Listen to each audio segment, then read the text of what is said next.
Hello বন্ধুরা, তোমরা সব কেমন আছো? আশা করি সবাই ভালোই আছো। তোমাদের জন্য আবার একটা ভিডিও নিয়ে এসে হাজির হয়েছি। যে স্ট্যাটাসটা দেখতে পাচ্ছ, স্ট্যাটাসটা তোমাদেরকে বানাতে গেলে কী করতে হবে সেটা তোমাদের বলে দিচ্ছি আমি। অ্যাড ফটো লেখা আছে, এখানে অ্যাড ফটো কালার আমি চলে যাওয়ার পর মিডিয়াতে চলে যাবে। মিডিয়াতে যাওয়ার পর পছন্দ মতো ছবি সিলেক্ট করে নেবে।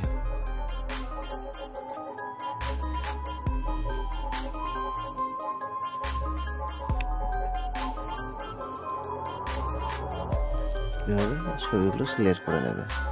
প্রত্যেক ছবিগুলো আলাদা আলাদা অ্যাড করতে পারো। অ্যাড করতে চাইলে পরে ছবির উপর টাচ করে লেয়ারগুলোর উপর টাচ করবে। টাচ করার পর কালার প্রিন্ট চলে যাওয়ার পর মিডিয়াতে টাচ করে মিডিয়াতে গিয়ে নিজের পছন্দ মতো ছবিগুলো অ্যাড করে নেবে। ভিডিও যদি ভালো লাগে চ্যানেলটা সাবস্ক্রাইব করে পাশে বেল আইকনটা প্রেস করে সেট করে দেবে। Tata, bye bye.